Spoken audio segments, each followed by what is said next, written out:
সীমান্তে সংঘর্ষের পর থেকে আফগানিস্তানে শরণার্থীদের ঢল যেন থামছেই না। গত ১৫ দিনে পাকিস্তান, ইরান ও তুরস্ক থেকে ১,৫০,০০০-এর বেশি আফগান নাগরিক আফগানিস্তানে ফিরে এসেছেন। শনিবার আফগান ভিত্তিক সংবাদ মাধ্যম টোলো নিউজ এক প্রতিবেদনে এমন তথ্য জানিয়েছে। আফগানিস্তানের শরণার্থী ও প্রত্যাবাসন মন্ত্রণালয়ের মুখপাত্র আব্দুল মুতালিব হাক্কানি জানিয়েছেন, গত ১৫ দিনে পাকিস্তান থেকে ২৪,৭৮৭টি পরিবার, ইরান থেকে ১,২৫১টি পরিবার এবং তুরস্ক থেকে ৬টি পরিবার ফিরে এসেছে।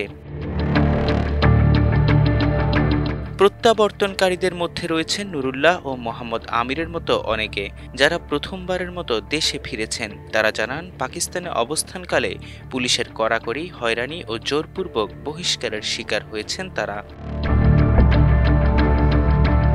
এর আগে পাকিস্তানে বসবাসকারী আফগান শরণার্থীরা দাবি করেছেন যে পাকিস্তানি সেনাবাহিনী তাদের বাড়িঘর ধ্বংস করেছে এবং তাদের বাড়ি ছেড়ে যেতে বাধ্য করেছে। তাদের ভাগ্য এখন অনিশ্চিত, কোনো আশ্রয় বা আয়ের কোনো উৎস নেই। শরণার্থীরা এখন গভীর অনিশ্চয়তার জীবন যাপন করছেন।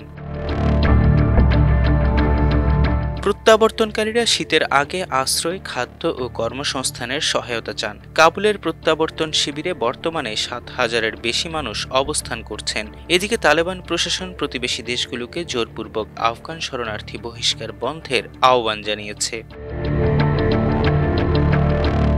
জাতীয় নিরাপত্তার অজুহাতে চলতি বছরের জুলাইতে বিদেশি, বিশেষ করে আফগানদের ধরপাকড় শুরু করেছে ইরান। ইসরায়েলের সঙ্গে সংঘাতের পর ধরপাকড় আরও তীব্র হয়েছে বলে জানিয়েছেন বিতাড়িত আফগান ও মানবিক সংস্থার কর্মকর্তারা।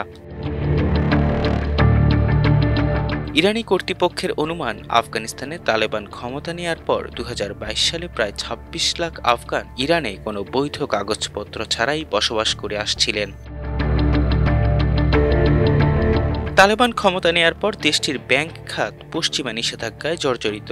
এতে দেশটির অর্থনীতি পঙ্গু হয়ে পড়েছে। বর্তমানে পশ্চিমা দেশগুলো আফগানিস্তানের জন্য অনুদান দেয়া ব্যাপক হারে বন্ধ করে দিচ্ছে। এটি নিঃসন্দেহে পুরো অঞ্চলের জন্য বড় ধরনের অস্থিরতার রসদ।